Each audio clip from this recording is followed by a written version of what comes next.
How's it going, everybody? This is Martin Stokes here. And this is Dean Scurry. I am a traveller. And I'm a countryman. Welcome to A Traveller And a Countryman podcast. So that one, that's slang. That wasn't a slang word, Dean. Where here, leave it out. You do. You're the Irish guy. You're the countryman. You do it. Here, leave it out. Here, leave it out. Leave it out. Do you know where that came from? Yeah. Where did it come from? There was a girl from down in Sheriff Street. She was in town and she's seeing someone getting the bleeding. Someone was fighting, yeah. Yeah. Go on. So she shouted over, here, leave it Right out. across O'Connell Street. But it went viral. I know, that's right. She got booked for gigs and all. Serious? She'd go into... But did she leave it out? She left it in. He left it out. Was hey. Yeah, but So she'd be booked into gigs in town and all, into nightclubs. where was she from? Sheriff Street? She's from Sheriff, yeah. Seriously? Yeah. Yeah, I seen the clip of her where she was standing across O'Connell Street and two lads were fighting the far side. Yeah. One lad was getting the worst of it and she shouted at the other lad, here, leave it out. But honestly, like, it was good. There was people paying out to go into town and all, into nightclubs. Just to hear that word. Get on the microphone in the middle of a nightclub, you know what I mean? Everyone's dancing. But it was a real old Dublin word, wasn't it? A real Dublin voice, huh? Yeah, it's brilliant. Yeah, it's good. So, welcome back, episode 9, A Traveller and a Countryman podcast. Can you say that? Welcome back. Sorry, say it in a way that's like a bit of energy. A bit of energy. Welcome back. No, I can't, honestly. I need to give me a bit of a jump start there, will you, please? Boom. I told you today I'm very lazy this evening. So, welcome back. Yes, to our latest podcast, episode 9. Episode 9. Welcome back, episode 9. This is Martin here. This is Martin Scurry and Dean Stokes. And together who are we? Two dopes. Yeah, two Egypts. So welcome back, episode 9, A Traveller and a Countryman podcast. What have you been doing? What are you up to? I haven't got a clue what to talk about tonight. Have you not? No, honestly. But as I told you earlier on, give it a kickstart there. And we'll find something to talk about, yeah? So I was thinking of a new segment we could do called Sayings, Slaggins and Superstitions. Yes. Can you say that? Sayings, slaggins and superstitions. Sayings, slaggins that was and easy. Superstitions. Did you actually have to rehearse that? I'd say sayings, slaggins, slaggins and superstitions. And superstitions, yeah. Very good. So, kind of came from the slagging episode where we done, and we were talking about the N word and the K word and all that type of stuff. Well, I was slagging you, was that? You were trying to slag me. Funny enough, you were the comedian and I didn't get much out of you. Are you going into shock there? You okay, Dean? Dean, wake up. I hear. Leave it out. Stop talking show, Martin. So, saying slaggins and superstitions, like so here's another place where it came from. You had a mobile phone and you were listening to it at your ear with no earphones. And I said, why don't you use earphones? And you said, I don't use earphones because... And you explained something about radiation or something like that. Yeah, well, there is radiation in mobile phones. Right. You do know that, don't you? Yeah, but I don't see why you wouldn't use earphones. Why you would use them or wouldn't use them? Either. Why you I wouldn't use them, no. You wouldn't use earphones? No, I know they can get to the earphones today with their Bluetooth, is that right? Yeah. Yeah, I know lots of lads that use them. Right. But the earphones with the cable on them. But look, I've earphones here doing this podcast on my head with a cable. Yeah, but you're not connected to a phone, are you? I'm connected to a laptop. Is there radiation in a laptop? As much radiation as there is in a phone. Yeah. Do you think so? Yeah. All right. Maybe you're just a tickhead, are you? Yeah. You look like that anyway. Yeah, I understand what you're saying, that you reckon that there's loads of radio waves and different types of frequencies being emitted from a mobile phone. Yes. But it's at your head when you're putting it at your head. The phone listen. is. Yeah. Yeah, I will use the mobile phone for very little time if I'm not on. Man, you're never off the phone. You're worse than me. No, come on, you're exaggerating there. I'm contradicting myself. You're contradicting yourself. I will use a mobile phone for maybe a couple of minutes. If the call goes on any longer, I'll just either switch it off till I ring you back, or I'll jump into a car and I'll use or wherever it might be, I'll find a quiet spot and I'll use the loudspeaker on it. So one thing I will do, if I put somebody on a loudspeaker, not like you, I will tell them. You'll tell them, I'm putting you on loudspeaker here. Because I'll tell you why, I do get headaches with the mobile phone.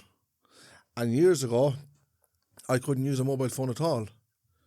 I did when they came out first. Well, whenever they came out, but they were probably a couple of years out. Yeah. And the first time I ever got a mobile phone, I used to get bad headaches, very bad headaches. Because you were talking shit all the time. Well, yeah, well, I'm still doing that. I don't get headaches now. I'm not using the phone. Anyway, I put the phone to my head, and a couple of minutes probably. Well, when I say a couple of minutes, maybe you could be using it for 10 minutes and you wouldn't probably realise it. And next, I'd get bad headaches within a half an hour. So do you reckon that's from whatever? I did not use a mobile phone for about, no exaggeration, for about 6 or 7 years, probably more.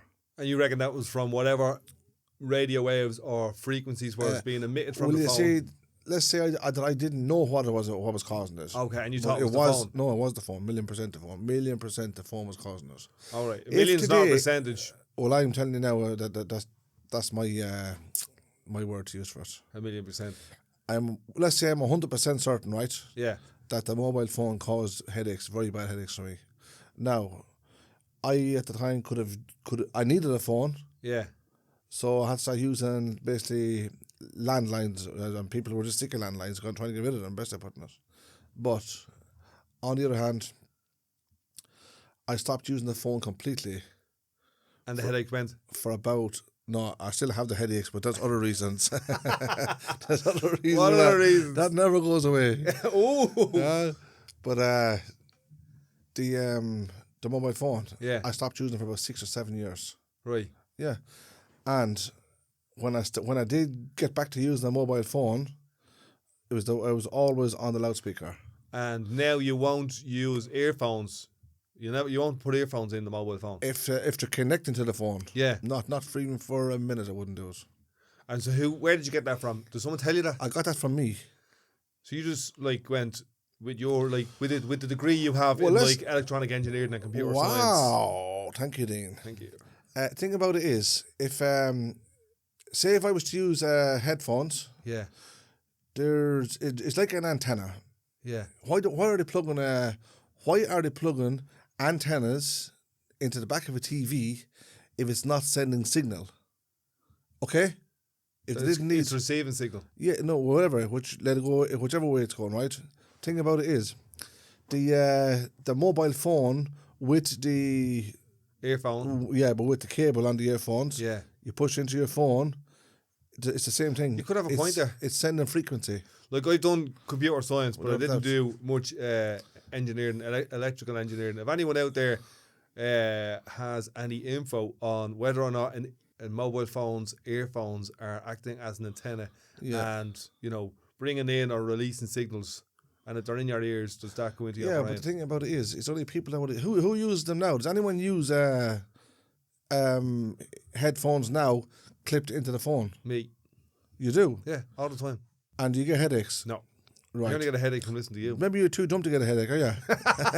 Very good, man. Probably getting headaches and you don't know what it is, do you? So I'm putting that under like superstitions or myths because you don't know. No. That's not facts. It's not facts. For me, it's facts. I don't need any. Just because you believe it doesn't mean it's facts. I don't need some American doctor to research this for me because he doesn't know what's going on in my head, does he? I know what's going on in my head. I use a mobile phone for too long. Even now today, if I use a mobile phone for too long, my head completely will genuinely pain me, one side of my head. So why would I say something like this if it wasn't true? Come on. I don't know. I'm trying to suss it out. But you sound like you don't believe it, right? I kind of don't believe it. I reckon it's just something you picked up from somewhere. I'm not here to convince you. I'm here to advise you. That's all. Yes, you're my consigliere, are you? This like so the Godfather or something. Yeah, you're not paying me to tell you this story, are you? So that's that one. Yeah. So sayings. By the way, Dean, if I have any more stories to tell you, I won't be sugarcoating them. Okay? Yeah. I'm going to just tell them as it is, right? Absolutely, yeah. So basically, that's the mobile phone. So anyway, what made you ask that question? Because I'm interested in sayings, slagans, and superstitions because I just find them funny, like mad stuff. Like I was away on a boat trip for a week. Yes. And there's just loads of stuff that I picked up from the boat trips, like the phrase "freeze the bollocks." Freeze the balls off a brass monkey. Yeah. Came from sailing. Could you be careful with the language there, Dane, if you don't mind? Freeze. Here, you're the one who's always cursing. Just a little back. freeze the balls off a brass monkey came from Dean, sailing. That's an old one. You wonder we coming up with something better than that. Yeah, but where did it come from? You said it came from sailing. Yeah, but how did it come from sailing? How did it come from sailing? Probably the fishermen out in the freezing cold. Obviously fishing, is it? No, because there was this thing at the bottom. So they had cannonballs, and the cannonballs went down this little holder, and at the bottom of it, so it come out of the holder. Yeah. Yes. When it was cold, they had this little thing called a brass monkey. It was called a monkey, but it was made out of brass. And when it got cold and it expanded, Yeah. the balls would fall out.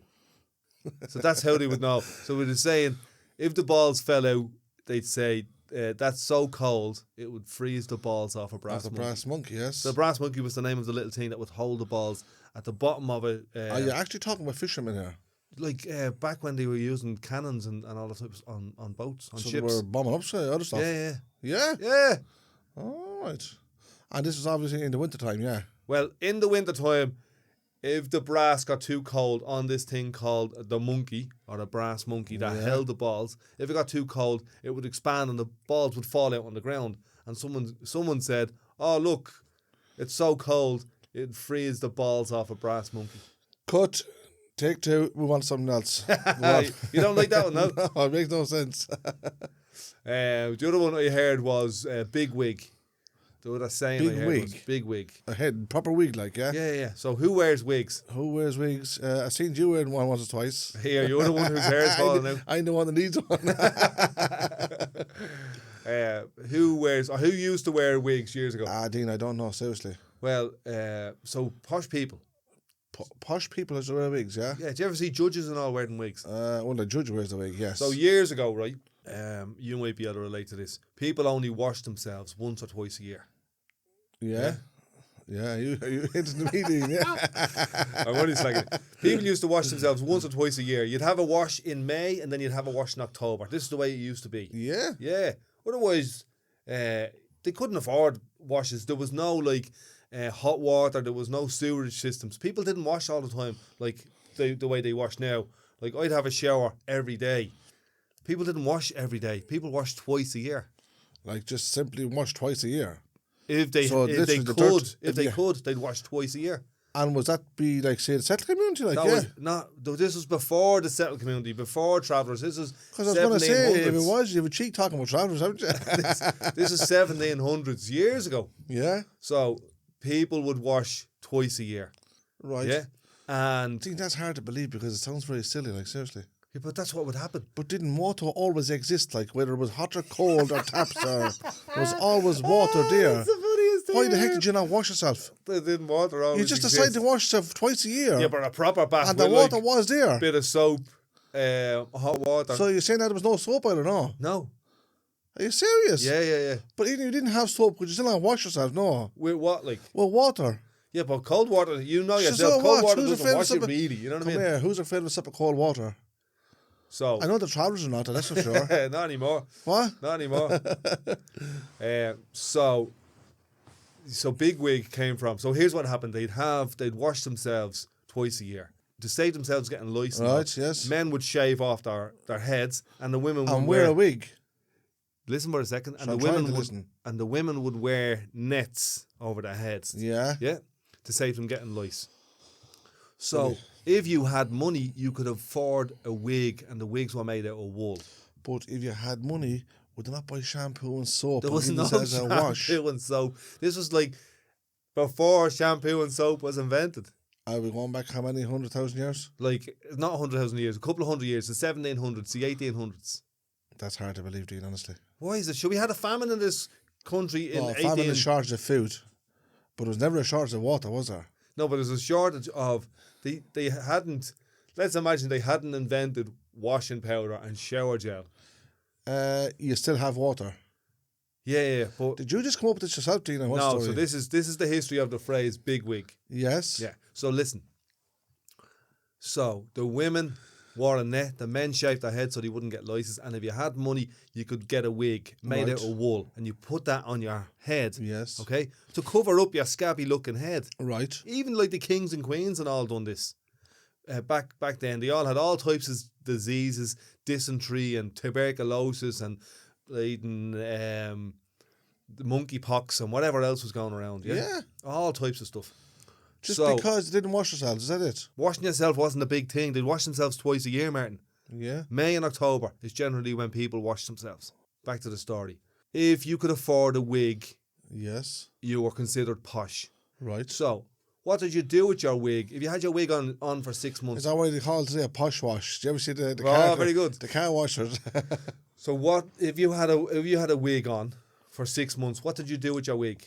I wouldn't. I'd be dumping it, to tell you the truth. Yeah, but you couldn't afford more wigs. They were very expensive. Sure, but if you couldn't wash your head and you had to shave it, sure, of course you're gonna dump It's like talking and to a after, child. Yeah, and after 6 months, you're wearing that wig. Of course you're gonna dump the wig. It's like shaving your head again. Get rid They of that couldn't wig. dump them. They were too expensive. They couldn't get another one. There was nobody. Yeah, but what good was it if you couldn't get nothing to wash it with? So they couldn't wash them. That's the point I'm trying to make now. So they couldn't wash them. So they're wearing a wig that they couldn't wash. Yeah. What was if they're wearing their own hair that they couldn't wash? They didn't have their own hair. They shaved their own hair off so they wouldn't get lice. Yeah. Yeah. You shaved everything off, all hair, so they wouldn't get lice. That's where the lice lived. You know what I mean? In like a little sweaty armpit or in your head or something like I that. don't know, Dean. Honestly, I understand. You don't know because you've no hair. I don't know. I'll get around to this story eventually. Because this is about 5 times you repeated now. You know that. So if anyone has listened to this, it's Dean Scurry that's talking. Yeah. You're the one that's doing the heading. Say my second name again. Dean Scurry. I know. Scabby. It's a hard name to make out. Here's how they would wash, or here's how they would clean the wig. They would get a big loaf of bread. There was loads of bread. Wow. They'd scoop out the middle of the loaf of bread. So this wasn't the time of the famine then? This was before the famine. This was, say, in England in the 1700s. Yes, go on. You know, with all the big lords and all that. Right. They couldn't wash the wigs because they were made of wool. Do you ever watch a woolen jumper? If you want to clean it properly. A woolen jumper, no. I don't really wash the clothes. She would more or less wash the clothes. Who's she? The missus. The missus washes your clothes. You're a bit hairy now for your missus. Well, look at that's how it is now. The woman. Oh, is he? Yeah. 1700s. By the way, the washing machine. Washing machine, washing clothes. You got out of that one very neatly. Yeah. 1700, you're posh. You shaved off your head. You don't want to get lice. You only wash twice a year. You have a wig on. You can't wash the wig in hot water because it'll wreck the wig. It's made out of wool. So you get a big loaf of bread. You scoop out the middle of the bread. You put the wig in the bread. Yeah. You wrap it up and you put it in the oven. After about 40 minutes or whatever, the wig that's in the bread in the oven is all heated up and it kills off any of the lice. So they were making literally a wig cake or something, isn't it? No. Well, it sounds like you put a wig in the bread in the oven. What's it make? Will you stop trying to make jokes and just listen? Dean, I'm not joking. I'm serious. So the wig is in the bread in the oven, heating up, killing off all the lice. You take the wig out of the oven, out of the bread, and the wig is all fluffy and big. So do you eat the wig or do you put it on your head? What do you do with it? That's where you get the phrase "big wig" from. All right, yes. Because they'd say, "Now, well done, So you now stuck with me." So the wig is actually pumped up like a cake down the Pumped stage. up, yeah, it's pumped up. It's all heated up. Yes. Okay, and they put it on their head, and they're walking down the street, and somebody would know that person is posh, and they'd call them. They'd say, "There's the big wig." So how much time do you spend researching this thing? Because I'm telling you, you want to come something better than this. Well, if you stop asking me We're going to get stupid sacked. questions, I'm telling you, we're going to get sacked. Come on, Martin, find if you something better. if you keep on interjecting, Well, you're the one that repeats stuff 7 or 8 times. that's because you're talking. I was trying to tell you, Dean. You're Stop. talking pony. I'm trying to give you the eyes to stop, but you wouldn't stop. So that's like a saying, big wig, brass monkey. I don't know if anyone heard much about Big Wig now, to be honest with you. Probably just you. No, Dean. but that's what you would say. Oh, here's the big wigs now. If Yeah. somebody was like the top man. So basically, how would you use that word today? Would it be a rich guy or something like that? Yeah, like if you had the CEO of a company, oh, he's the big wigs, or the big wigs are making decisions or something like Yes. that. You know what I mean? Or probably still the judges or the Judges, solicitors, the for guards. yeah. Who's the big wig around here? Who's the big judge or whatever? Oh, yes. So that's where he got it from. So that phrase stuck out throughout time. So it's an old saying then. Old 1700s when you were only washing twice a day, Yeah. twice a year. Wow. So there's another one that I was talking to you about. This is more like a superstition. Yeah. You told me when I was asking you, do you have any superstitions? So one of them that you mentioned to me was new shoes on the table. On the table? Yeah. Well, I never said new shoes because I could never afford a pair. But the thing about it was, if you're any shoes, if you put shoes on the table, I wouldn't. I would be taking them off the table. Put it that way. For Why? instance, well, I'll tell you why. is this not a superstition? This is my belief. Okay. Now, not everybody might. Well, some people believe in superstitions, but but they are superstitions. I don't think it's superstition. I think this one will be down to maybe a lack of respect for some reason. Okay. Now, saying that, I haven't seen a lot of people putting shoes on a table. You see, there's a thing there where, let's say, for instance, our Lord had his Last Supper on a table. So that would be my beliefs. Don't put shoes on top of a table. What else other than shoes? Anything? Well, the table's used for almost everything, but not the bottom of your feet. But you're not putting your feet. You're putting your shoes. Would you like my smelly runners on top of your face? So if you wouldn't Is that an offer? If you wouldn't like them on your face, why put them on a clean table? If that's what you're into. Why would you put them on a table? Tell me that. Yeah, but come on. You're saying the table is our Lord's table. Would you put a hand on your head? No, but it's not our Lord's head. I'm not saying it's our Lord. Now, if you make fun of this thing, you're going to land yourself in some trouble. It's not about our Lord's table.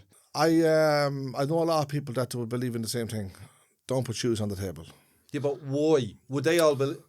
Why? Well, let's put it this way. I would have heard that saying years and years and years ago. Yeah. Now I sound like I'm 150 years old, but I'm not going back that far. So then I asked the reasons why would you not put shoes on a table, and that's something that I learned. So I respect that. Yeah. No. Okay. But you haven't explained to me why you wouldn't put them. I did explain, but you weren't listening, because I said to you, because our Lord had his Last Supper on. Well, it wasn't on the floor. I know, but our Lord done a lot of stuff like. Yeah, but that was one of the things. He used the table. We're talking about tables and shoes. He used the table, so you don't put shoes on the table. Yeah, he used it for the Last Supper. So therefore, I respect that, and I put no shoes on a table whatsoever. What if we had a picnic for the Last Supper? Not even for a second. But it's not about the picnic. We're talking about the shoes. You're slagging it out, aren't you? Yeah. We're talking about shoes, putting shoes on a table. We didn't say about putting a picnic on a table. The table was the topic, right? Yeah, but there you go. Why shoes? Because you asked me about shoes. No, you're not. You put a phone on the table, wouldn't you? Jesus didn't have a phone. No, but that's why I have no problem putting a phone on the table. You see? So therefore... So you heard us saying... Put a cup of tea on the table. Yeah. Whatever, a bottle of water on the table, a pen, a biro... But not shoes. A book, your laptop, that computer there, the equipment there, on the table. Everything, look, there's a table there, isn't there? So we're using tables for various things, almost. But not shoes. Not for shoes. Why? Have you seen shoes on top of tables? Come on, before you speak, no, you got to think first. Haven't really, but I'm wondering where it came from. So where would you put your shoes? I don't know exactly where it came from, but I did hear that years ago that it's not right to put shoes. But here's the point. There's loads of stuff that you heard years ago. Some of them you hold on to and some of them you drop. Yeah, but that's why the things I dropped, I didn't believe in them. Is there anything else like that? Yeah. Any other But that's not a superstition. That's a belief. Okay, for you it's a belief. For some me, people yes. It's a superstition. Well, some people probably don't do it, or whether they do it or not.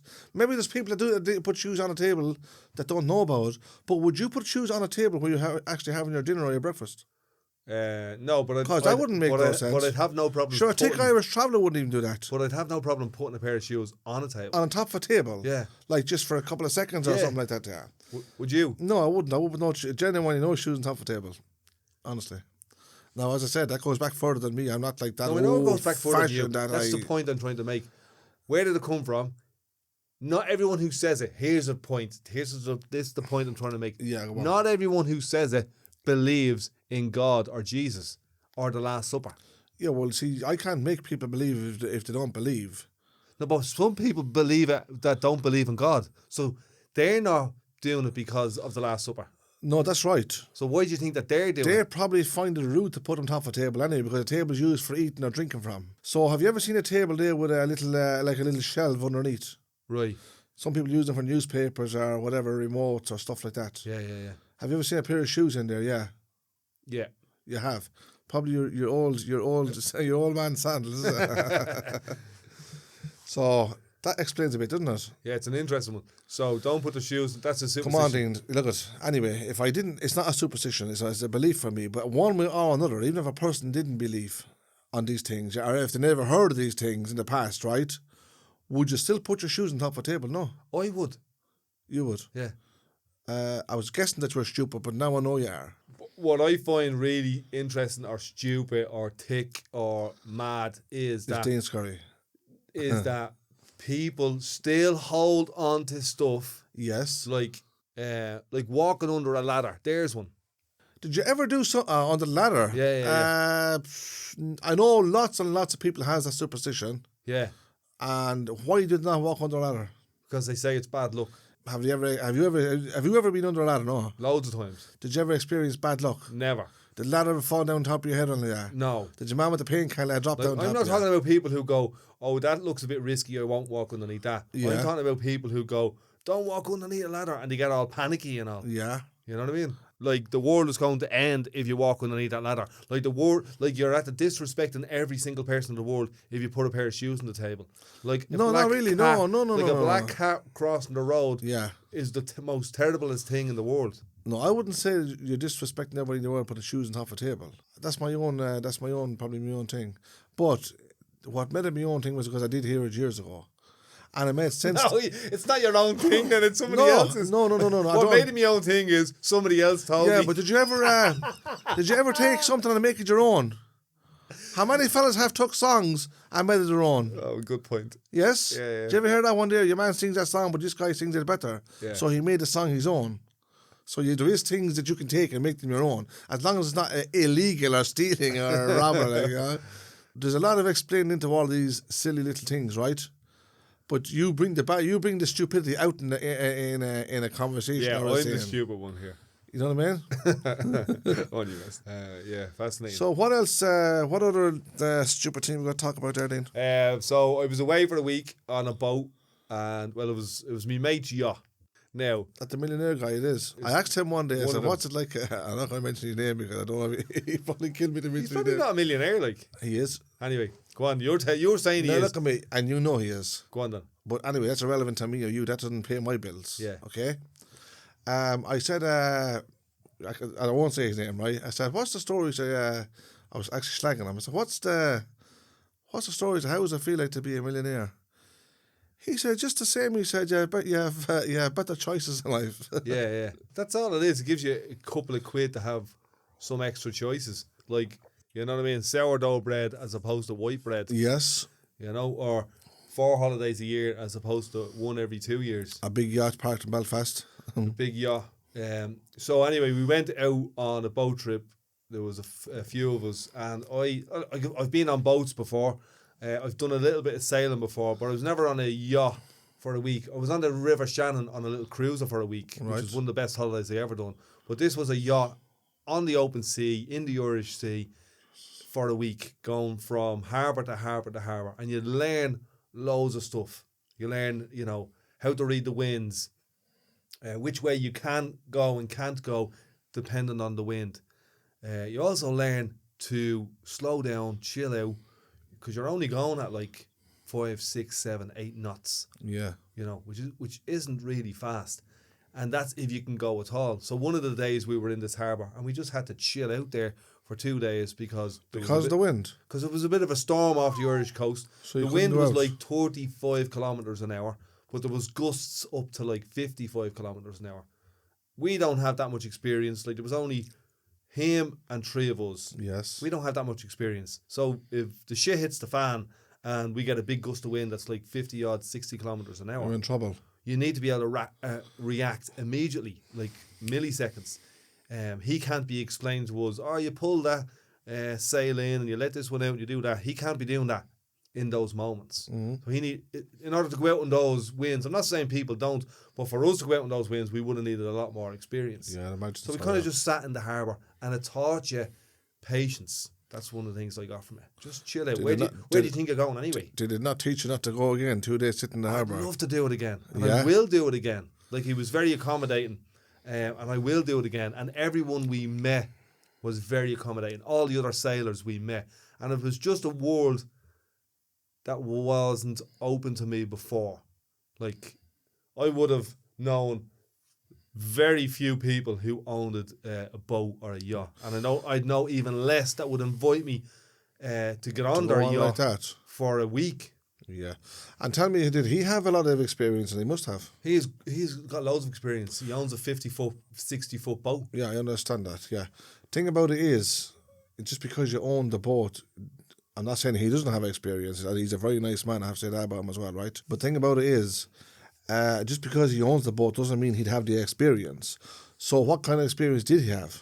Well, he's part of a sailing club, and he's been out sailing, and he's had different sizes of boats. So he's getting his skills from there, basically. Yeah. You have to, Right, one question I wanted to ask little before, exams and all that as well. That's what I was just thinking about. The one question I wanted to ask was, do you know when the winds got bad and you were harboured? Yeah. Did he sort of make that decision himself, or did someone have to radio him in to tell him this or what? A little bit of both. He would have read the winds, explained to us, the different things. Like, we wanted to go, say, from Belfast over to Arran in Scotland. There's an island up there just off the Mull Kintyre called Arran. We wanted to go up there and hang up there and mooch around that part of Scotland. And when we were on our way up, he goes, look, the winds aren't with us. The wind is right on our nose, and you'd actually prefer the wind to be coming from the side. So the sails years ago pushed you along. Yes. Now the sails you kind of go at them from an angle. Right. And that's how the sails work. It's kind of like an aeroplane wing. It's curved. So was there an engine in the yacht? Yeah. There was a bit of so they'd have to have an engine just in case. Was one of these ones to pull on and off? They can take them off when they want to. I think this one was built in, but there were other ones. There were smaller boats that you could take them on and off, and we had a small little dinghy at the back that had a motor on it as well. All right. And then there was loads of boats that had just engines. The reason I asked that because you said about the sails. Yeah. So basically, you don't have to use the sails. You don't have to. You'd prefer to use the sails. Yeah, but if you want to chill out and use the engine, like, you can just. If there was a wind there, you'd use it. If it was too strong, you'd put the sails away and you'd use the boat. If it was too strong again, you wouldn't go anywhere. Yeah, because it's a fairly nice looking yacht, wasn't it? It's beautiful. It's stunning. It's really comfortable. Like, that's the reason I asked about the engine. I said, gee, there has to be an engine with this thing. It's an expensive looking thing. Yeah, and then we seen some boats, like, so we'd pull into different harbours up along the Antrim coast. Yes. Now, if you haven't been to Antrim, if you haven't explored the Antrim coast, The Green Glens of Antrim. the 7 glens Sorry, of you were Antrim. in the water. Huh? I said, sorry, you were in the water. But we were on the glens as well. We got off and we went hiking and all that type of stuff. very If good. you're in Ireland or you're in England, Ireland, Scotland, Wales, and you haven't explored Antrim, get up and go and have a look. Yeah, but Dean, not everybody can afford a yacht. I won't be going there, my friend. You don't have to get on the sea. No? You can explore the coast, you can drive, you can hike, you can cycle. But Antrim was stunning. And it's a part of Ireland that people in the south don't explore much. Yeah, but Dean, you make it sound so good, but not everybody is into that sort of thing, like. People are into travelling. Driving, I'd rather be driving, like. Well, you can drive. You can drive the Antrim coast. Drive up the Antrim coast, go and see the Giant's Causeway, go and see all different things. It's absolutely beautiful. So the reason I'm saying it is because we live on an Ireland that has been divided for the last, Yes. long while. Yes. And potentially in the next 10 years, we mightn't be divided. But there's a whole part of this country that people in the south don't explore. Some nice places, all right, isn't there? Unbelievable. I've been up there in cave systems and in valleys, in the sea. Unbelievable. And vice versa. There's places in the south that people in the north don't explore. That's 100% right. You know what I mean? Like we were talking to loads of people up there and we were saying, have you been down to Lahinch? Have you been down to West Cork? Have you been over to the Burren? Have you been to Howth in Dublin? And they were like, no. Loads of people we met in Northern Ireland who live there. They were going, no, we don't really explore Southern Ireland. And I just thought, it's kind of a bit of a shame. It's a bit of a waste that they would see that as almost a different country. So what I'm saying is, get out and explore your country. It's actually a nice place, isn't it? Where? Howth. Howth is stunning, yeah. And it's only a couple of miles from us. People in Dublin don't even go to Howth. I know, that's right, yeah. What I'm saying is, you live on a beautiful island. You should try island. and get out to it, Dean, honestly. Huh? You should try and get out to it now and again. You live on a beautiful island. Yeah. Regardless of the borders, go and explore it. The borders are only written down on pieces of paper in people's minds. Well, you ever done around Curry, no? Yeah, I love Kerry, yeah. Do you? Yeah. I heard there's a few nice places around Curry and all. Have you been down? I don't know, I've been in Curry a few times, but I haven't been exploring it, like, you know. That's something I'd I went love. down once, twice to buy a car and I've been high to it. Yeah, but you But wouldn't I hang haven't around. been, no, I haven't been around. I haven't been literally. Something I'm gonna throw it out to you. I'm gonna offer you my time to come around Ireland with me and have a look at some interesting places. Dean, you're on your own. I'm married with a big family. Don't have that kind of time. I thought you were a traveller. I am a traveller, but I'll be bringing a caravan with me, won't I, and my family. I'll hire one. How can I be a traveller if I bring the countryman with me? Things that you'd be into, Dean, I wouldn't, seriously, I wouldn't be into all of that. You wouldn't be into... No, I'd rather just go off, bring the family off somewhere, chill out, whatever, book in somewhere, get a bit of food and that kind of stuff like that. Booking somewhere where, like what? It'd be more relaxed, and also, like, I wouldn't be one for going on walking around a mountain or walking around cliffs or stuff like that. Would you not do Croagh Patrick? Croagh Patrick, I done that. Yeah, we done that. We climbed the mountain. There you go. No, that wasn't just. That was like a pilgrimage thing. Yeah. Did you enjoy any part People of it? do it no, because you're struggling all the way up and then you're struggling So twice. the idea of climbing a mountain doesn't. It's like not fun for you. No, it's like a penance thing. Any mountain. Not any. I don't just climb any mountain. Yeah. I climb Croagh Patrick, but hundreds and thousands of travellers climb Croagh Patrick every year. And they don't enjoy it. No, I'm not saying they don't. They do enjoy it for one reason. Yeah. They get a benefit out of it. They get how would you call it? Say it's like a penance thing to do, right? So when they come down, they're feeling good, then they're feeling brilliant because they actually, and it is a big climb. It's definitely a long climb. It's a struggle. Yeah, it's not. You're not just what would you call it? It's not just a walk on the park, is it? Out of all of the hills or mountains that I've climbed in Ireland, I've climbed Croagh Patrick. Yes. It's probably one that I wouldn't do again Why not? because it's tough. Well, then you see, thing about it is that's where the traveller comes in. Yeah, the toughness. Yeah, the traveller. I will do it again, and just, as I said, hundreds and So thousands. you're leaning into the toughness and going on a nice relaxing holiday doesn't appeal to Let's you. put it this way: if I said to you this evening, Dean, I'm going to Croagh Patrick tomorrow morning. That's it. I was going to Croagh Patrick and I was climbing it. You made up your mind. And also, it wouldn't be about how long it would take me to get up there and get back down again. That wouldn't be important to me. Yeah, that wouldn't be important to me either. Some people say, well, I went up in such amount of time and I got back down in such a time. No. Yeah, that doesn't interest me. I'm not interested in that part of it. I'm interested in just taking my time, going up there, and also, as a matter of fact, you're taking more time coming down because it's harder coming down. it's more dangerous coming back down. Yeah. So you have no choice to be that little bit more careful, like, you know what I mean? So that's one of the Then points you I'm don't trying want to to, make. you don't want to, what do you call it, if you're coming down, you don't want to get into a run, you know that? Yeah. And it's very easy to get into a run, then you're going to hurt yourself and hurt somebody else also. Because if you go into a run that you can't stop, and down the mountain, running down the hill or the mountain, and you bump into somebody else. Whoa, sure, seriously, you're talking Especially about on that mountain because it's broke up there. It's granite, it's rugged. It's solid stone. Well, like. it's all different parts of it. I would say I that know you have that track now. We look from the distance, you see the track. Yeah. But it's made of all different types of everything, sure. 1 minute is all stone slipping under your feet. Next minute it's, as you said, granite. Big boulders. Next minute you might have a bit of soft surface, kind of. Yeah. Next minute you're on stone again. So it's all different the whole way up and down. So one of the things I got from the sailing this was the main thing I got, I think. One was to lean into it, try and enjoy the bits that, you might find a little bit tough or whatever. Learn along the way. But patience was one of the main things. Having the humility to listen to people who had experience. But Dean, but did you not find it quiet like at the same time, no? Yeah, it was beautiful, very peaceful. So you liked that part, did you? Yeah, really quiet. For a full solid week? Yeah. All right. I don't know. I think I know lads. We brought a speaker along and we were playing Bob Marley and Van Morrison and thank God we were for that, singing and dancing. So But thank God for that because I wouldn't want to listen to you singing. The quiet I don't mind at all. The silence I don't mind. I'll chill out. I brought my hammock along, so I had my hammock on the boat and all that. They reckon silence is golden, but only for a little bit. Not a week of it. No. I know lads that hire out the boats to go fishing, but that's just for the day now. And So being out there for the week wouldn't appeal to you. definitely not. But I'm not saying I wouldn't to other lads. Seriously, I do know lads that's very fond of the fishing, and I can't say whether they would or not. But we weren't even fishing. We were just No, I out know on the you water weren't sailing. fishing. You were just chilling and, I said, chilling and sailing. But the longest I was ever on a boat was for 19 hours. Was that a ferry? That was a ferry to France. You were going over on a pilgrimage. Another pilgrimage. Another pilgrimage, yeah, over to, we were going to Lourdes. We went down to Lourdes. We drove from there on straight down to Lourdes.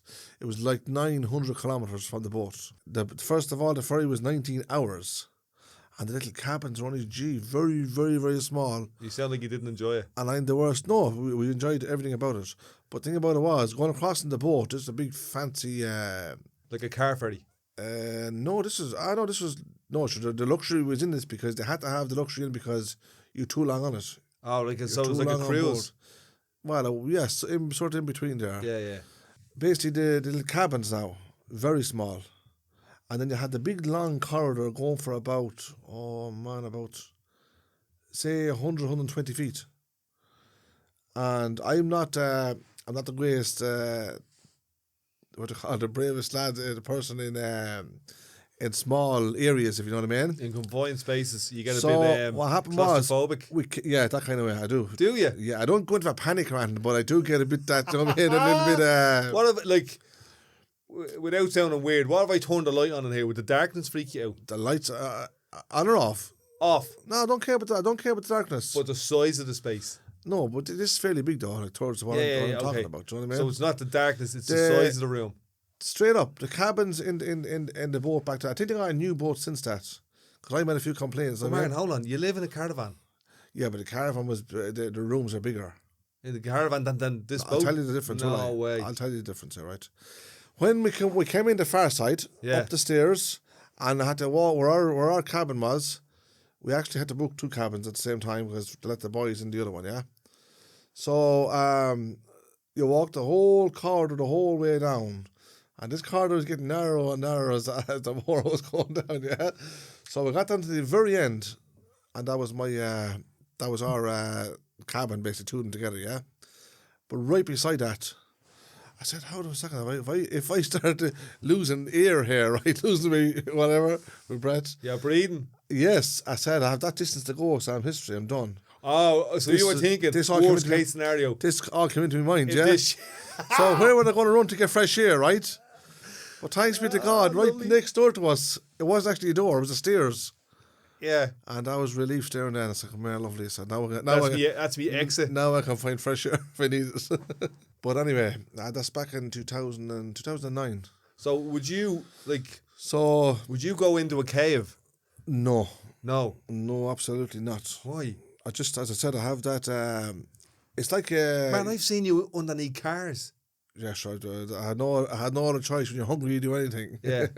Cars, I haven't got a problem with. Underneath a car, like that would freak some people out. Like a car is like a foot off your chest. Yes. The whole weight of a car. Yeah, but you have control of it, like, if you know what I'm saying. You have a car well jacked up and supported. So what control of a cave would you need? I don't know. There's something about it. You feel enclosed. Yeah, so you feel like there's no air in that area kind of thing. You know what I mean now? But here, quick story. A brother of mine, I said to him, I just asked him a question, just to be awkward, right? And I said to him, you're good at that. Would you go camping on your own? And he said to me, no. And I said, why? He said, I'd be afraid of the big scary man. Serious? Or the big hairy man or something. Ghost. He said, whatever. And I said, what do you mean you'd be afraid of the big hairy man? He said, yeah. I said, you are the big hairy man. Like, so what have you to be afraid of? Like, and he goes, I'd be afraid of foxes or something like that. Probably said if he's bigger than me, what happens? But I found that interesting that he's a big fella. I have a friend. He wouldn't go camping on his own. Some people like that, yeah. Would you go camping on your own? Is that a phobia? I think there's a little fear in it, yeah. Oh, there you go, fear, yeah. Well, a phobia is a fear, isn't it, really? Yeah. I think it is, yeah. Would you go camping on your own? Well, I as I told you, I have a fear of being in small spaces, like like the little cabins now. Would you get into a tent? Would I get into a tent? I've never... No, I can't say never. What I mean, you know them new camping tents? Yeah. Right. I've never really went camping in one of them, no. I know what you're thinking. I'm a traveller. Yeah. I was brought up in a tent. You were brought up in a tent. But believe me, it's a long, long time ago. So I would have been like. So would you literally go? a baby in a tent? If I gave you a tent, Yes. dropped you at a field, No, I'll tell you what I think. Would you go? No, I'll tell you where I've seen tents, and I think they're absolutely beautiful. When we went to Lourdes, yeah, as I said earlier on, we went stayed on all the trip all around Lourdes. We were 5 weeks altogether, gone completely. We went to Nevers, we went to Lisieux, we came up by Paris. We didn't actually go into Paris. We went all over France, literally. We put up in at the time I think it was 30. I'm not sure it was 2,800 or 3,800 kilometers or miles actually. In going all around France. Now, what I was getting about this, so I'm telling you this. We came back by England then. yeah, And we pulled into a caravan park. I was going to say we moved into a we'll stay here. We pulled into a caravan park. And there was what do you call it? Say the caravans naturally, of course, and all the people with their tents out at the side of the campers and all. And then there was people with tents also, separately with their own pitches. Yeah, And it just looked beautiful to tell you the truth. Absolutely. they're kind of bigger family tents. Yeah, they're big fancy things, yes. But But they were beautiful. my question is, a small 2-man tent. Would you get into it? Or would that freak you out? I probably would, because I'll tell you why. Yeah. If I got this thing over me, this phobia thing over me, I'll probably run straight through the side of the tent. So do you have a phobia or a fear of small as long as places? it was an easy way of breaking out, I have no problem. Right. But if you put me into What do you think would happen? Your ear, it's all about your ear, your breathing, isn't it? And so, let's say you don't get the air that you require. What happens? I told you I would tear the side of the tent and get straight through it. Is there a real fear there? I think, as a matter of fact, about lifting the tent completely. The tent is getting Is through. there a real fear there? The tent is getting through everywhere. But not a real fear, no. It's Martin, you said you were sweating and all looking. No, I didn't say I was sweating. I never used the word sweating. Well, I'm saying What you were I was sweating. saying- I visualised you and you were sweating. Yeah, well, you got the wrong vision. panicking. You got the wrong vision of me as You were always. losing your breathing. No, I wasn't losing my breathing. I said I had that fear that if I lose ear in here, where would I run to, kind of thing. I was thinking of this long corridor. You wouldn't make it in time. You probably collapse every time you get into it. But thanks be to God, the stairs was this side. Relief straight away. So if you think I can't get me air, what happens then? Well, not getting ear is not good. I don't know what you think of it. No, it's What's not. keeping you alive? It's not. I live air and water and whatever else. I don't know what's keeping you going. So if you don't get it, what happens to you? So the tents, anyway, Brown bread. you stop breathing if you don't get air. Are you okay? Are you supersonic or something? Here? Am I talking to a robot or what is it? Or is it Dean Scurry? Supersonic? Huh? Are you saying like bionic? So that was the story with I love asking you questions where you get a little bit freaked out or shy or embarrassed or something. So that's how all the tents came into it anyway. Yeah. Where you said, would I sleep in a tent? Of course I sleep in a tent, 1,000,000%. I'd actually love sleeping in a tent, you know that? I'll tell you where I'd love a tent now, right? I'd love a tent on there's nice big places in England, right? They're probably all over the world, but there is some nice places in England. Another long summer's evenings, sleeping in your tent and just going, as a fella said, go that extra step, put your nice little campfire outside it. Yeah? And just have your old chat or a cup of tea or whatever. So can we go camping? Me and you will not be going camping. Why? Because I got a family to think about. One night? Just I tell you what, if I'm not there, start it out me out. No, but I think you're afraid of it or something like that. Afraid of what You'll camping? enjoy it. You'll enjoy hanging out with me. Dean, I wouldn't be like the kind of what you call it.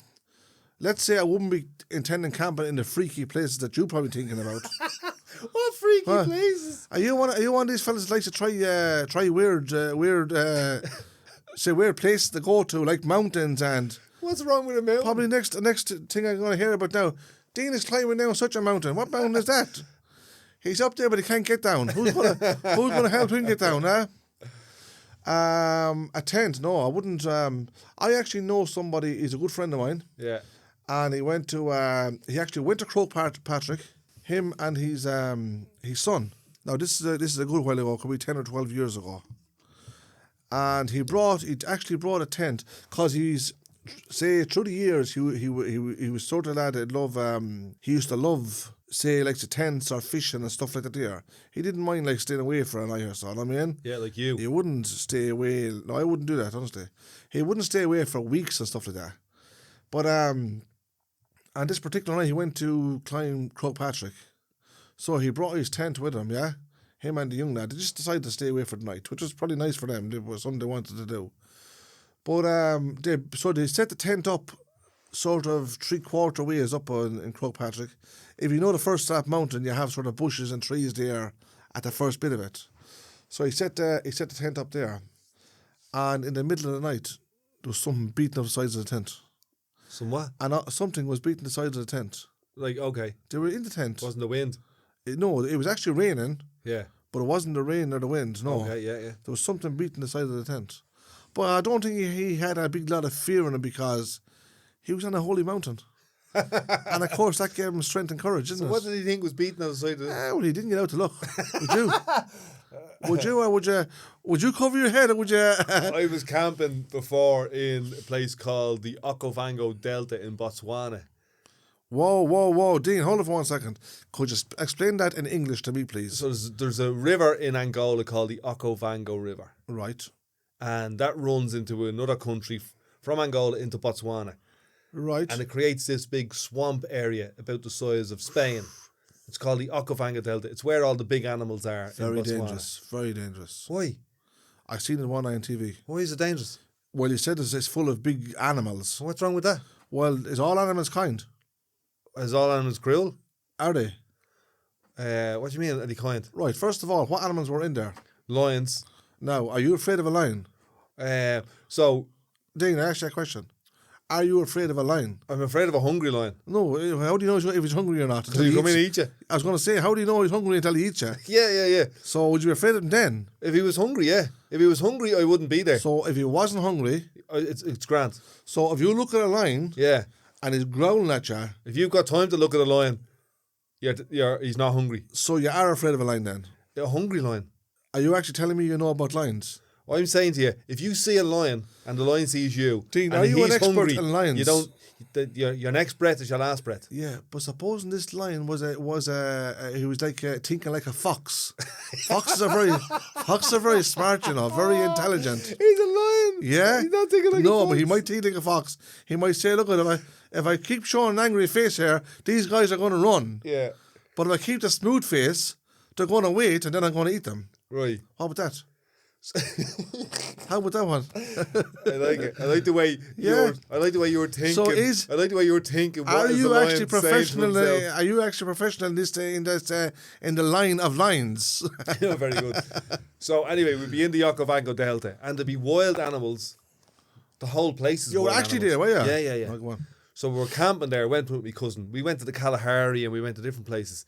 In southern Africa, Botswana, Namibia, blah blah. Anyway, so camping out in the Kalahari. No, camping out in Botswana in the Okavango sure that wasn't Delta. a dream you had, Dean? Oh, it was beautiful. It was amazing. So we're camping out in the Okavango Delta. Yeah. And you're sitting around the fire at night and you're telling all the stories and all that. You know what I mean? Yes. Great crack. You were trying to be a traveller. Trying to be a traveller, exactly. And you could see see what the attraction would be to sit out around the fire. Everyone knows what it's like to sit out around the fire on a nice warm night. Not everyone, and you see the stars. Not well, everyone. not everybody, but anybody who's done it, I think they get it. Yeah. Right, go on. It's a great feeling kind of thing. Lovely feelings, freedom. It was a bit of a fire, looking at the stars, and you know. And it sort of creates conversation as well, doesn't it? Absolutely, and it's great for storytelling and all that type of stuff. Yeah. So anyway, we're sitting there, and now at this time, you know, we probably have a drink or two, and you're talking alcohol, basically. Yeah. You're talking, just to loosen up the vibe a little bit. So you're talking there, and anyway, just these hyenas walking around us. Around the campfire. Yes. Now, I don't know if you know... Were they traveller hyenas? Yeah. How would you know a traveller hyena? You tell me what.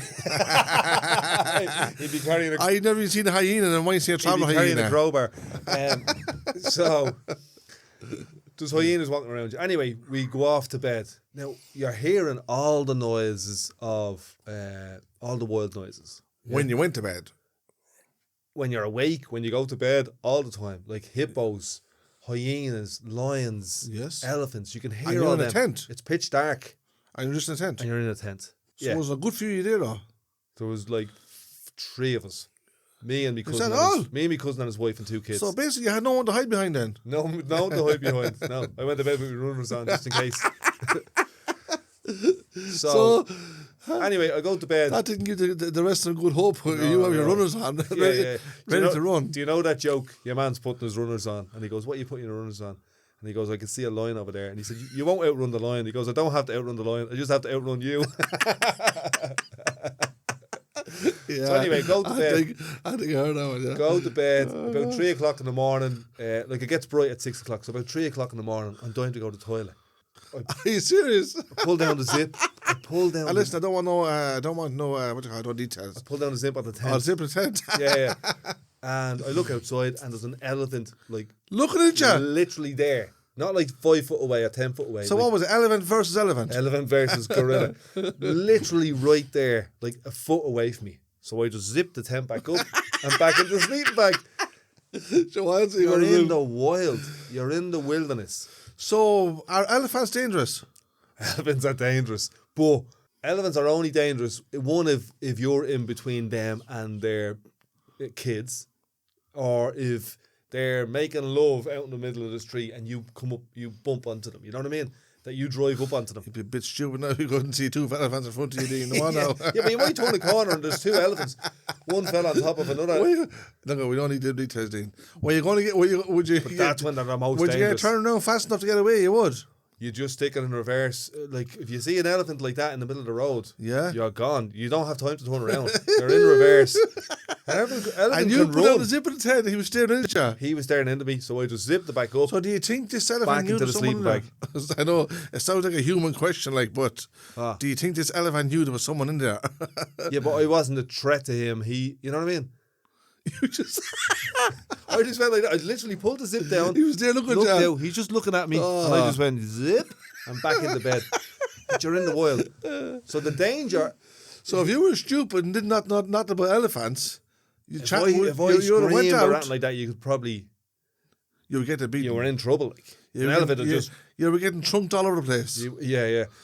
So I think the point is that it's only as dangerous as it's in your head. Yeah.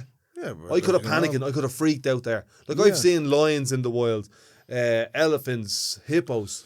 If you freak out, Dean, can I ask you one question? yeah. No, this is why are you so stupid to go to a place like that? Oh, it's unbelievable, Martin. I could Unbelievable. ask you the same thing Of about course Crow it's Patrick. unbelievable, because I I can't get believe- a lot from it. It is unbelievable. I can't believe that you actually went there. I can't believe that you go and climb Crow But I Patrick. feel safe going there. And I feel safe going into the wilderness of We're a crowd of wild animals. yeah. There's nothing safe about that. Oh, it's unbelievable. I have to make an advisory here in case anyone has listened today. Please don't listen to Dean Scurry because what he's doing here is very, very dangerous. So here's the thing. I'm going to tell you now. Unless you've experienced it, don't talk about it. Serious? Yeah, it's the most The powerful way that feeling. you're I'm only joking, but the way you're telling me, I wouldn't want to be there. Why? Because you wake up and an elephant stared into your face, number one. Yeah. There's And just hyenas behind- walking around you. There's hyenas walking around there, hyenas or high heels, or whatever you call them. Hyenas is how you say Right. it. Then there's lions chasing them and all. Yeah. So what else is out there? So Obviously there's more wild animals. it's full of wild animals. And there's no fences. There's nothing stopping them from coming over to you. Dean, what put it into your mind to just even go there in the first place? That's the real world. That's I wilderness. can almost guess that you come up with this, did you? That's the wilderness. The wilderness? Yeah. But what good is the wilderness if you put your life in danger? Sure, I'm here, Emily. Yeah, you're there by the grace of God, and you should start thanking Him. Yeah, but you're taking risks as well. Climbing Crow Patrick is a risk. You could snap your ankle. Yeah, but you still make it home. Like you get home. Well, I went to South Africa, Botswana, and Namibia, and I made it home.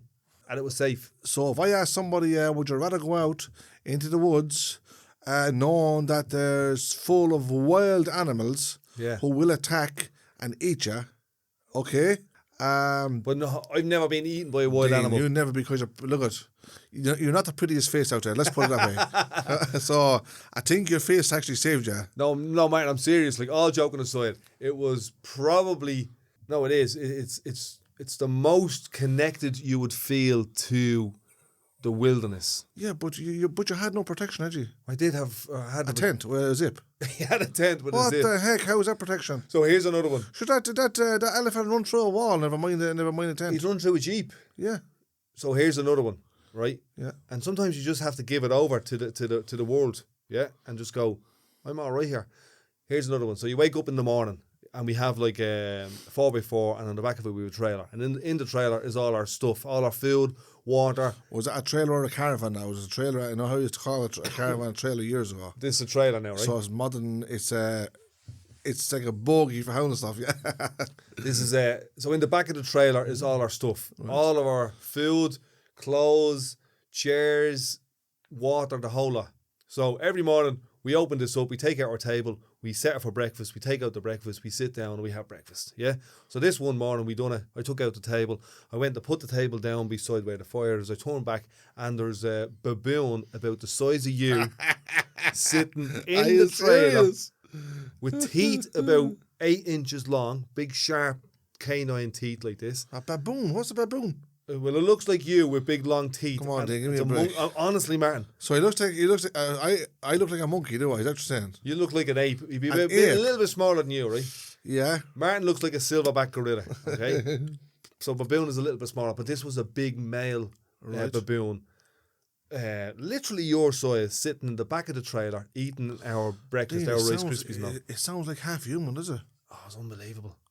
It So, sounds like so where do you think we it came sounds from? like he was smarter than you anyway. Because why? He was eating your breakfast. yeah. But if you look at evolution, that's where we came from. So it was like looking at a wild version of a human. Serious? Sitting. Unbelievable. So you were definitely shocked. Well, kind of a little bit. Was there a door on I the? didn't realise it was there for a second. Was there a door on the trailer? No. He had the door on the trailer up. He was sitting in the trailer. This was like not like a trailer. It was like not like a trailer. What you're thinking about? There's something to step into, is it? Like. No, just something that you pack all your gear into. Oh, right, yeah. You know what I mean? With a lid on it. So he had the lid up. Well, I opened So the a lid. tow trailer, yeah. And he got into it, and he was sitting there on top of all our food, eating Like our food. you could call it a small builder's trailer. Like yeah. So he's sitting in it, eating all our food. Did he make no noise or nothing? No noise at all. I turned around. I didn't even So realise maybe he he was was all night there. in there, was he? What? Maybe he was in there all night. He could have been there all night. No, it was locked up at night. We opened up in the morning. All right, sorry. So yeah. at night, when you finished your fire, you get rid of all your food so baboons don't come around. Tidy up stuff, yeah. Put everything in the bins, lock it all away. So first thing in the morning, we got up at 6 o'clock in the morning, open up the trailer, take the table out, take the chairs out, go back to get some breakfast, some coffee and rusks and all that type of Whatever, stuff. yeah. So he's sitting there on top of all our food. Drinking your coffee. Now I probably didn't even notice him because I wasn't expecting to see it. So I turned around and I'm just looking at this thing, Shocked. speechless, shocked. But did you know there was someone in this part of where you are? Well, I knew we were in wilderness because the night before I'd seen an elephant and hyenas, and I've heard lions and hippos all night. Right. So I'm looking at this thing, and I remember my cousin said to me, he said, look, if you see baboons, especially the big male aggressive ones, Yeah. just make your body as big as you can, grab something like a stick and just go, "Rah!" like that. Serious? Yeah. And then he'll look at you like you're a tick and he'll walk away.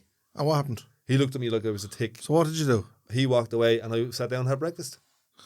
So you did make yourself big. Yeah, he enough, made a right? big, huge noise like that. And like kind of walked towards him a little bit. Not too far. Are you serious? Yeah. Supposing that plan didn't work. And you got your runners on. There was no plan B. The runners was on. There was no plan B. Plan A is What make the yourself as heck? big and as scary as possible. Well, the first thing I'd be doing is closing the door behind him. There was no door. We were all out in the open. There was no in. I couldn't get into anything. My tent was taken down. So if he hit the side to way around, Yeah. you were in serious trouble then. We probably could have gotten into the Jeep and closing the door. Yeah. Did you ever hear anything about baboons or how they react or how they fight or anything like that? Oh yeah, sure. Me niece was at a border in between I think Zambia and Zimbabwe, and she got bitten by a baboon. Serious? Yeah, she had to go and get tetanus and all that. Ooh. So it's wilderness. It doesn't mean it's dangerous. Right. It is wilderness. Dean, come on now. Look, I'm serious, man. has to be dangerous. I've been about 10 times in the last 20 odd years. Okay, and I hadn't had one. in the same place. Well, all over Southern Africa, Namibia, Botswana, Mozambique, the whole But lot. do you do a bit of research on these places before you go there? Yeah, but like you can't. No matter how much research you do, you can't know what animals are going to be there. They're wild. They'll be wherever Is they there want not to be. different parts of the world where there's different types of animals? No. Yeah, so in Southern Africa, you'd have all what we consider like the African animals, like the big five: elephants, lions, hippos, blah, blah, blah, blah, buffaloes, all that type of stuff. Tell me something. Did you ever get a rap for a kangaroo? No, I've seen a fella No, I was wondering what happened, yeah. I've seen a fella getting thumped around. I was actually in Australia and I seen kangaroos. Serious? Stunning. Yeah. Did you see the... Running along, like using their tail. I was actually only joking, winding you up there. Did you see the clip on the, where the kangaroo is actually following this man? Yeah? Trying to thump the head on him. No, he does thump the head off him. Yeah, He gives him a good few bangs. And he's hopping all around him, yeah? It's mad looking, isn't it? It's crazy, I'm telling you now. And your man made it look like he was... he made it look like he knew kangaroos and he's around them all the time. Yeah. The kangaroos slapped him around the place. But like sometimes we think animals are thick. They're not thick. They're wild, but they're not thick. So sometimes we think humans are thick as well. Yeah, they're wild. They're wilder than some animals. What are we doing here? So I wanted to make a point when I was going around the Antrim coast, and this is the same for anywhere I've been in the world, especially in Southern Africa. The thing that made it, like you've got the wilderness and the openness and the mountains and up in Antrim we had the sea and all this type of stuff. The thing that made it was the people. Yeah. Oh, every time I go made to the Africa, mountain, did they? the thing is the people. You can see all the great sights in the world. So these places you're now doing, we're not going to stay on live about Africa, okay? Another part you were in Africa, yeah? Yeah. Was there many people around there? Yeah, loads. Loads of people. Well, on the grounds where you were based with the tents, where you were camped. when we were camped, there was us. This is a good story. There was us and another fella. I don't know where he was from, German fella or something like that. He had his tent and he had a little gas-powered fridge beside his tent, and he didn't put it in his trailer at the end of the night. Yeah. And about halfway through the night, Gone. a hyena came in and picked the fridge up. Like it's one of those fridges you have in your bedroom. Picked the fridge up with his mouth and ran into the bush. Serious? Yeah, man got up, started screaming, no gun or anything like that, and ran into the bush after the hyena. He didn't. And we had to put him in a headlock and go, where do you think you're going? You're going in there, but you're never coming back out. Get himself killed. Yeah. We were going, it's a fridge, brother. Relax. It costs 200 quid. What the heck? But he was like, he's after taking me fridge. And he said, he'd take your arm off if you go in after more him. than his fridge was around him, yeah. Look, so he wasn't they're the most wild, sensible. but they're not guy. stupid. I was going to say he And if wasn't you the push most. them, they'll push back. He wasn't the most sensible fella now to be in doing what he was doing. I just think he was a bit angry that this, stupid animal grabbed his precious fridge. Yeah, but would you not know? Like, would instincts not tell you? Like, hold on for a second. Well, obviously If his there, instincts weren't tuned if I go there and getting whipped for all I'm worth, we had to tell him. We had I to bet go, like an Egypt. brother, that'll be the last thing you do. So he wasn't there. He was following that fridge. Yeah, he was going in. Yeah, he was. I'm sure loads of people do. Loads of people do stupid things all the time. Well, you done. You went out to Africa in front of in the middle of a load of wild animals. So I want to make the point, and going back to it again, the best thing about going to Africa, the best thing about the Antrim coast, the best thing about going sailing was the people we met. Very good. Always lovely, always friendly. But that's the thing about almost everything, like, isn't it? But we went to this part of our island, up in Northern Ireland, which we're told for years, don't go up there and da-da-da-da. Yeah. The nicest people we met. And we met people from all over Antrim, all over But Northern Dean, Ireland, all over Scotland. Judging by the few podcasts we have done already, yeah, you seem to be told a lot of things, a lot of places not to go. Don't go here, don't go there. But yet you're allowed to mix with wild animals. How's that? I can't work that one out, can you? Would you not do it? No, I wouldn't. I don't want to be around wild animals. Would you not go? Where in the world would you think I'd like to go there? You're 50 years of age, Martin, right? You don't have an awful lot left time, right? Yeah. Where would you like to go in the world? If you don't mind me saying, can you not putting a timer on me, please? I'd say I'd love to go to San Giovanni. Did you ever hear of San Giovanni? No, where's that? It's out where San Giovanni. Yeah, where Padre Pio came from. Oh, very good. Is this another pilgrimage spot? Oh man, I'd love that. Yeah, honestly. You're full of pilgrimages, isn't you? Well, that's my life sort of. That's what you're into. Yeah, of course. Sure, you're into mixing with wild animals. So I'm entitled to mix with a saint. Padre Pio, he's a saint. A mate of mine listened to this podcast and he said to me it was inspiring and humbling that how I don't know if the word religious is the right word, but just how much faith you had. How much faith I had. Yeah. He's around a similar age to you, and he said to me, he said, I really enjoyed listening to the podcast, but the thing that really grabbed me was the amount, the faith that Martin had. Yeah. Yeah. Well, thank God for that. Because if I didn't have faith, I have nothing. If you didn't have faith, no, not if we didn't have the faith, we had nothing. If you didn't have faith, you'd have to crawl on your hands and knees. If we didn't have faith, I had the corona. What did you use? I don't know why I'm using this accent. What did you use to climb the mountain? I used me faith. Come on, that's a cracker. You sound a bit like Tommy, what do you call him there? Tommy Tiernan. Tommy Tiernan. There's that old joke. Me mate, this fella sitting at the Liffey, and he screamed, "Me mate's in the river," and the guard comes along and jumps in. And he goes, I couldn't find your mate. Oh no, it's alright, it's here, me sandwich. Dry joke. That was good. Yeah. You asked me where I would like to go, anywhere in the world. Yeah, San Giovanni. San Giovanni, I'd like to go to Fatima. Fatima's another lovely place. Fatima Mansions? Important, no, that's in Dublin. I'm talking about Fatima. Would you not go to Fatima Mansions now? Fatima I actually was down, I often bought cars down there, Did you, yeah? Yeah, I'll scrap cars. Did you get that scrap car?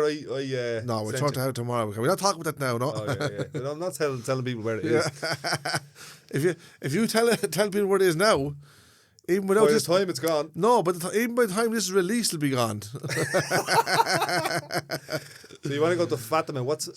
Fatima is... Take a step back. San Giovanni, Padre Pio. Padre Pio, Italy, yeah. Yeah. Beautiful spot. Is that where he's from? Did you ever know the Padre Pio was in, say, we call him, back years ago, we called him a convent, yeah? Right. Yeah. They moved him to another part of Italy when he got a bit sick. Okay. And the reason they moved him was for the fresh air. And the ear, the freshness of the air. Yeah, like the mountain air or something like that. It was up high on the hills, yeah. And it actually brought him back to good health again. For how long? Well, he lived for 87 years of age. Did he, yeah? Yes. And what age was he when he got sick? He was 50. He had, the stigmata, the Prince of Our Lord in his hands. Yeah. And his feet. Wow. He had that for 50 years. I was going to curse there. I was going to go... don't curse. I was going to say holy something. Holy Padre Pio. Holy Padre Pio. Holy stigmata. When he died, when he passed away, they immediately left. The wounds left his hands and feet immediately. Now, you believe that. Yeah, I do. But that's not a superstition. No. As opposed to superstitions like don't walk underneath a ladder. There's a different level of belief. Yeah. Do you know what I mean? There's nothing human about a ladder, is there? No, but I think some stuff you can take and leave, but your faith is your faith. Did you ever hear the word bilocation? I did. What does it mean? I know what it means. I'm asking two places at once. What? Something's in two places at once. Oh, good man, Dean. Yeah, Padre Pio had bilocation. Where he was in Fatima and Fatima Mansions. Three different places at one time. Where?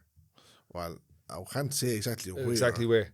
So this is one of the miracles. On 3 different holy grounds. Oh, so is this one of the miracles? It was a miracle. Sure, of course it's a miracle. Sure, how can it not be a miracle? What I'm saying is that you don't even believe that.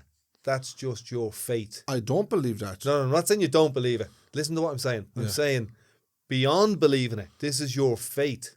Yes. You know what I mean? I do believe that. Because people give their testimonies on this. And them testimonies were like, say, investigated into. They don't just say something and just believe it because someone said it. I'm not even asking that. I'm saying beyond believing it, you know this. In what sense do I know it? Like you know it. I know it because I believe. Because I believe it. Okay. Why should I doubt it? I think even more than believing it, you know it. This is something that. So some people believe in ghosts. He was one of the most powerful and greatest saints. One of them. Now, there's a lot. Yeah. He was one of the most powerful and greatest saints that ever lived. And you know that. Yeah. That's like truth, fact. Yeah. For you. Yes. Like what I'm saying is, some people believe in ghosts, but they've no way of proving it. Ghosts now is completely different now, aren't we? We're talking about a different thing there. Well, we could be, but we're talking about. I was talking about saints. You asked me where a place where I'd like to go. And who cares? Why would I go there? Is because of the reason I told you was kind of Padre Pio being from there. And he is one of my favourite saints. One of them. I have a few favourite saints. And so that brings us back to what we're talking about. So where's the place? In San Giovanni, Italy. San Giovanni, Italy. Yeah. And where's the other place? Fatima? Fatima is where Our Lady appeared to the three little shepherds. It's in Portugal. Ah, okay. Beautiful spot. So half the world knows about it. Have you been there? No, that's why I said to you, I'd love to go there. And have you been to? You haven't been to San Giovanni? I haven't been to San Giovanni. I haven't been. Now, Saint Therese, she died at 23 years of age. But yet, she never left the convent. Never. But she became one of the most, not fame. Fame is nothing to do with this. She became one of the most well-known and most powerful saints throughout the whole world. For what? For her miracles. What were they? Healing people, answering prayers, answering requests, you name it. And she never left the convent. 23 years old. So people come to her? No. Nobody, I want to say nobody knew her.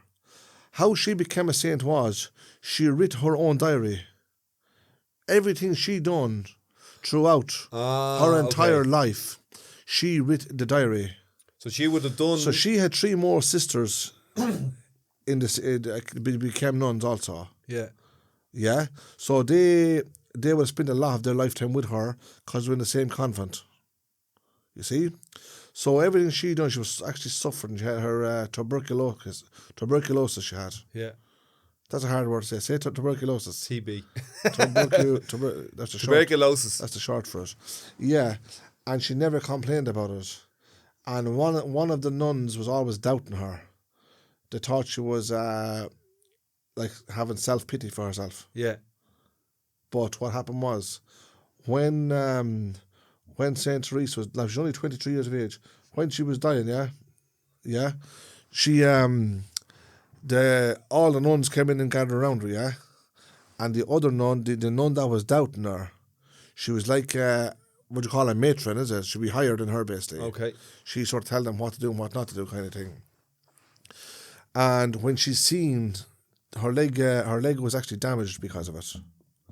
And when she seen the damage to her leg, she instantly cried, and she left the room and went and she begged for forgiveness for actually doubting what she was going through. She hadn't seen the leg before. No. She was doubting. Now, your woman didn't show her. No, she wouldn't show her because she wasn't looking for sympathy. Saint Teresa didn't show her. That's right.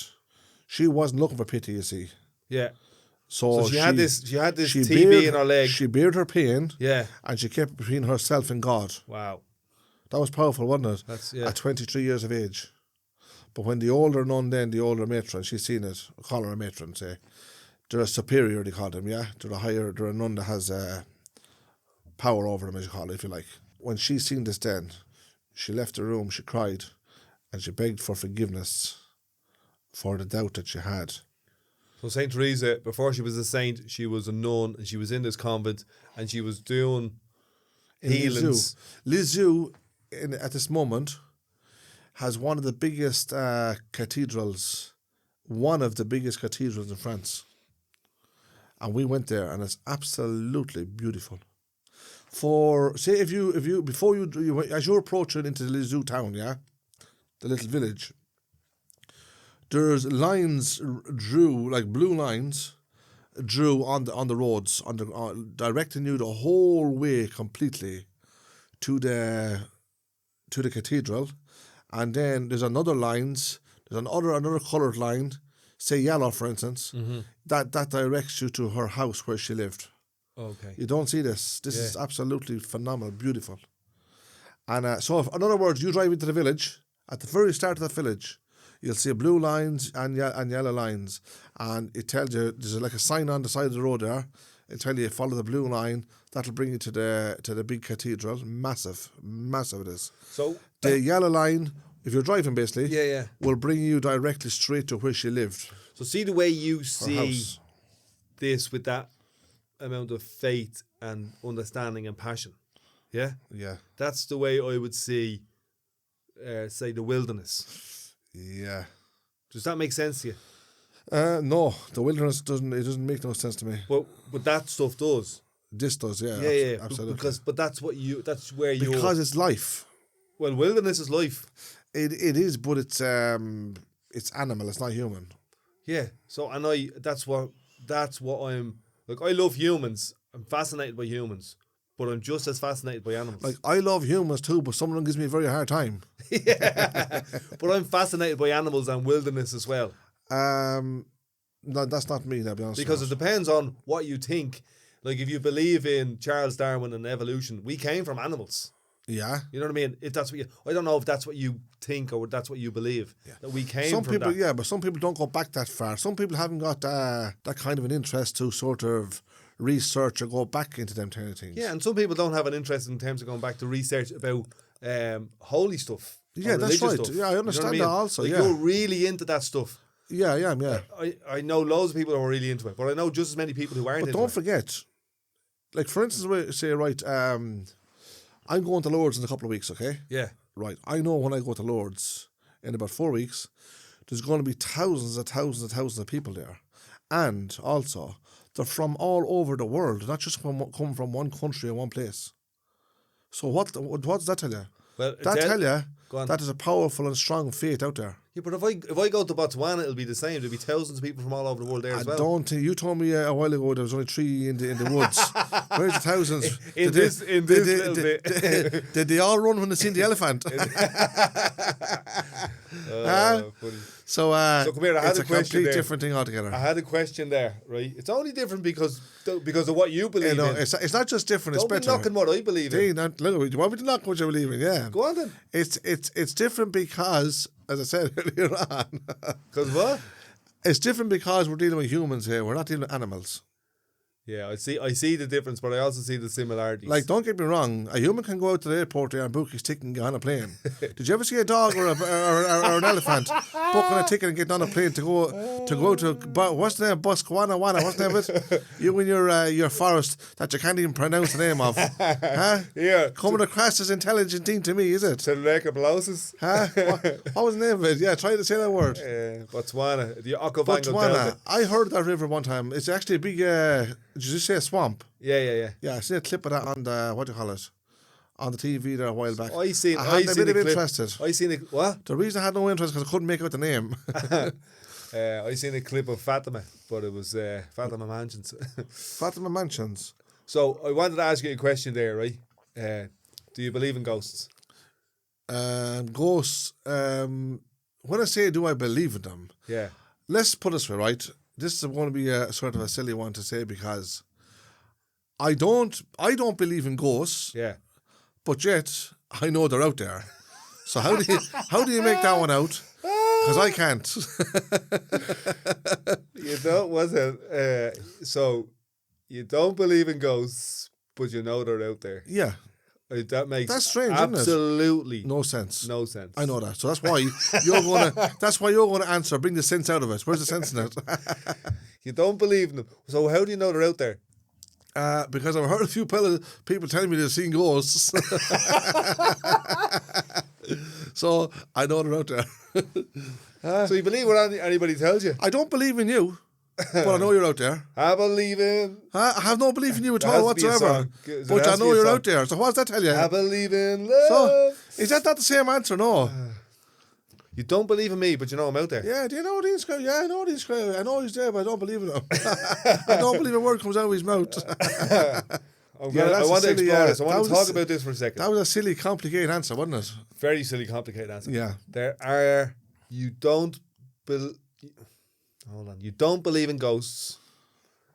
That's option A. Option B, but you know they're out there. Yes. No, Martin. No, so, no I'll tell you what. that.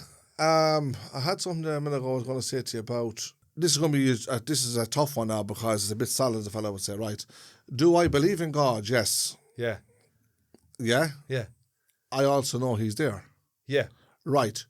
Do you believe in the devil? No, I don't believe in him, but I know He's there.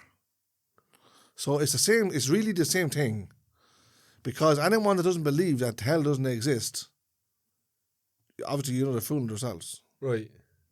Without. So you don't believe the do devil? Do you believe in heaven or hell? Tell me that. Now, I'm asking you that question. Do I believe in heaven and hell? Yeah. I think, here's what I think now, right? Now, if I say this stuff, just because it's not what you believe, let me say it. Out. I'm not getting kicked out. Let me say it, right? I don't believe in heaven or hell as in the traditional way that I was explained to me when I was in, say, confirmation or communion or in school. Right. So listen to what I'm saying first. Yeah. I believe that heaven and hell is here on earth. Both of them together. Yeah, I've often heard it saying you're going through hell kind of thing. Yeah.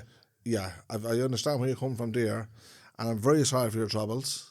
What I was saying, do you believe in hell? I believe same question again. I believe heaven and this hell are is where here. it all gets stupid, doesn't it? When you have to ask the same question 2 or 3 times. So my answer is I believe heaven and hell are here. Right. I think you can. Do you believe there's a hell down there? Down where? Do you believe in it? No. Down where? Below. Below what? Below the earth. Miles, hundreds of miles down below the earth. No. You don't? No. Okay, right. Do you believe in heaven? No.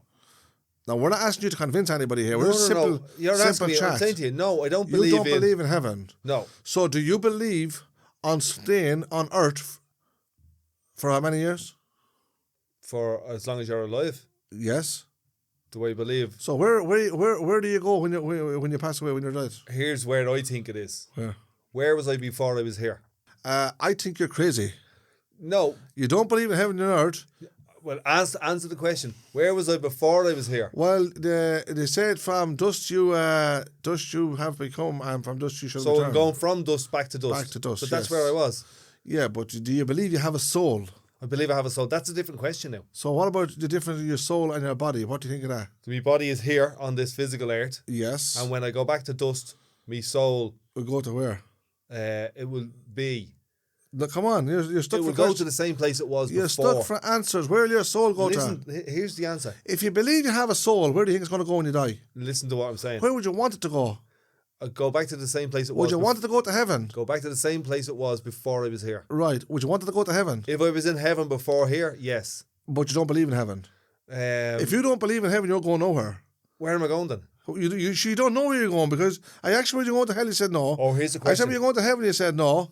I said, you're going to stay here on earth? No. Wherever I was So before where are you I gonna was go? here. Wherever I was before I was here. Where were you? Where was your soul before it was here? You see, the thing about it is, we don't have a soul until we're born.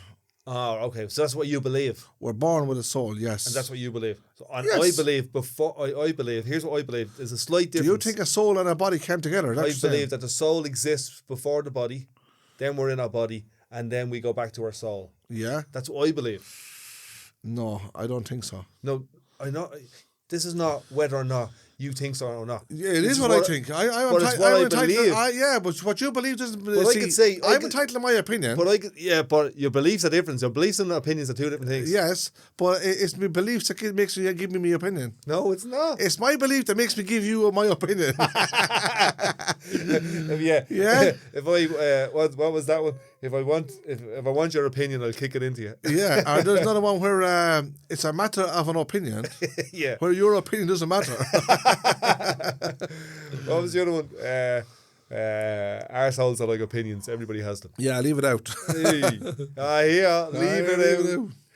Anyway, Dean, take a break. That was nice. That last bit was nice. I know that can be difficult when we're talking about beliefs and faiths and religions. It's difficult when you actually get to ask that question and you had 3 options, you didn't pick none of them. So I'm wondering, do you even exist? Ladies and gentlemen, this has been episode 9 Whoa! of Traveller and a Countryman. This is my favourite so far. 2 bleeding Egypts. 2 dopes. We got to... So are we finishing up, Dean, now? Yeah. We got to let loose and have a bit of crack. Talk about loads of random stuff. I want to keep in the bit that we're going to do, sayings, slaggings and superstitions. If you have any out there, send them in to us and we'll have a chat about them. Yeah, very good. Anyway, well done. Cheerio, boys. See you now. Take care, girls. Come on, that's it. So that's us for this episode, Traveller and a Countryman podcast. If you like it, let us know, share it around, and so we'll see you on the road.